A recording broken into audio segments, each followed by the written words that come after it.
Ayun po, ang ating pong taniman ay halos mapuno na. Maliban po dun sa haharbisan. Oh. Ibig sabihin, ito po lahat ay nasakop na po. At saka pala yun na lang. Oh. 1, 2, 3. 4 na plat lang po yung bakante dun. Ini-stack po yung para panlipat ng sibuyas. O po mamaya pupuntahan po natin. Pero po itong kabuo, yari na po ito. Hanggang sa aba, lalim pala na rin. Hanggang sa sulok na po. Yun.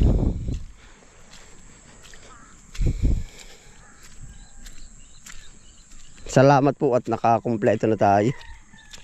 Oo. Buhay na buhay. Yan, hanggang dito na po.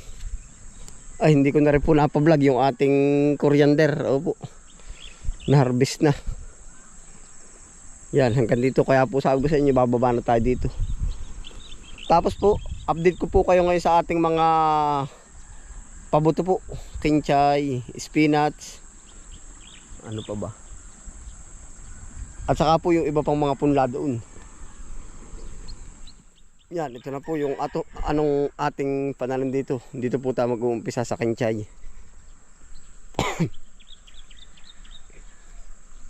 Ito po may mga hasik na. Oh.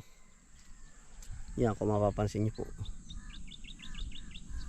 Kinchay na siya. Oh. Yan pa. Oh. Medyo umaano na rin po. Umaangat na rin ang tumataas na. Nung minsan pinag 100 na patungan na po. Tapos po, ang isang banda, ang ating pong pananim, nung ang balam po talagang lumago, gawa ng init, ngayon medyo nag-aambon. Oh, sabay sigla sila. Yeah, ito na po. Ayos, meron na. Yan. Yan na po yung mga kinchay. Panalo, dami rin nalabas. Oh. Talaga pong alagang-alagaan sa dilig. Oh, ito dami. Panalo.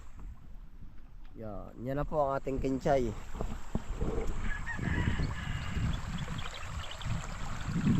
Isang kilo po ang ating hasik. Mula dyan hanggang dito. Ito kinchay po yan, yung mga bakanting yan, yung mukhang flat lang.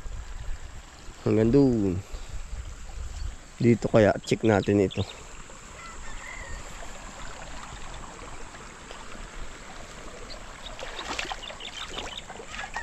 Ay, panalo, meron na yun. Ito pa. Oh. May kinchay na tayo. Yun. Oh. Ayos. Baka po pasigundahan na uli natin ito. Yan. Oh.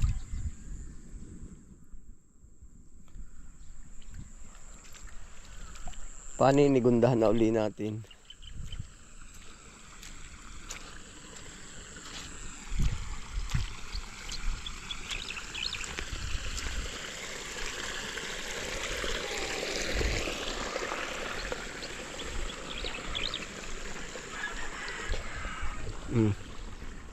Yan, mga kinchay po yan. Upos pala yung isang iyon.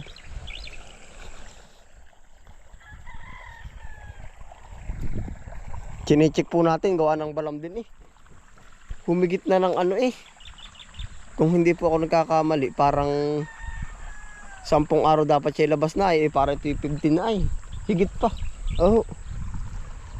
Yan. Ayos po naman, sulit naman kahit ganong katagal po yung pag-usbong niya. Yan. Oh. Yan. Dami. Yan. Panalo po. Tapos ari po naman yung ating mga sibuyas. Ito po yung ating mga pabuto. I-update ko po kayo. Panalo din. Oh. Yan, malalaki na. Oh. Ito po yung kinapitalan natin ng nasa 6,000 ito. Inuumpisa na rin pong gamasan, inuumpisa na ring lipat taniman. Oh.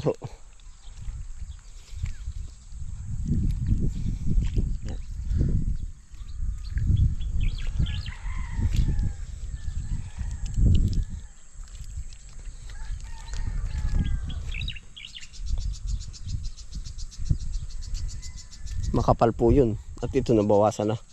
Na nilipat tanim dun.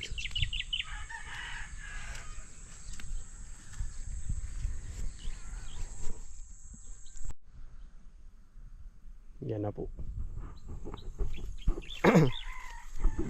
Yung po mga binubunot ditong punla, dito nilalagay sa kabila. Kasi po aring lugar na rin. Para sa akin po malamig itong part na ito. Meron po lugar na tigkalin ay igahin. Pero dito pabor siya. Ito. Tapos arin na rin po yung sarili naman natin pabuto ng sibuyas. Meron na nagana na rin. Dami. Medyo pinapatagas-tagas lang po natin pero meron na rin ilan. Yan. Pag po matindi ang init, kukuha po tayo niyan.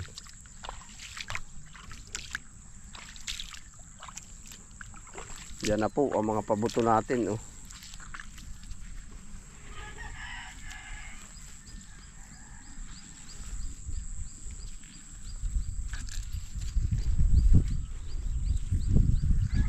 Hindi na tayo bibili. Yan, dapat po ganito na kung gugulang. I-harvest po natin yan pagka ano na. Pagka yung may init naman. Yan, ito lang po ang update. Dami Wow.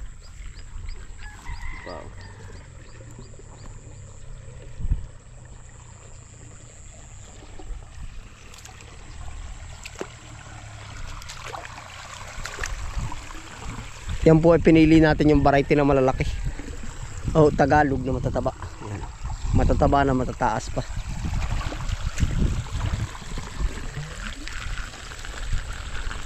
Sibuyas.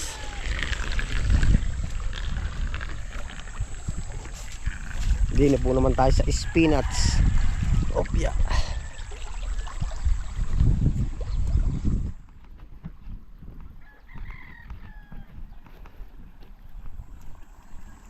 Kapal kayo ng bulaklak. Tagalog.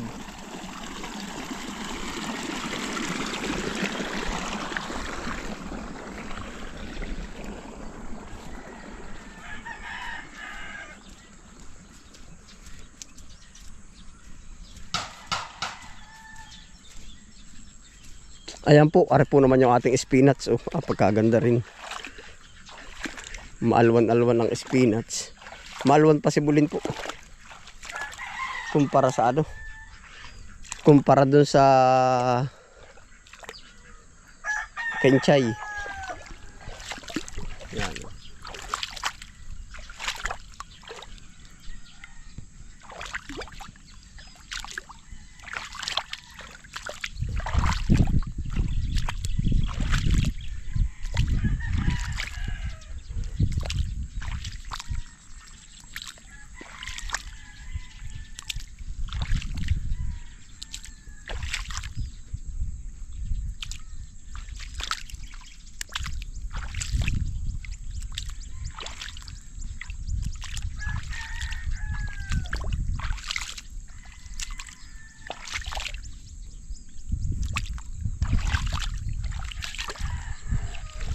Apat na apat na plat ang ating spinach.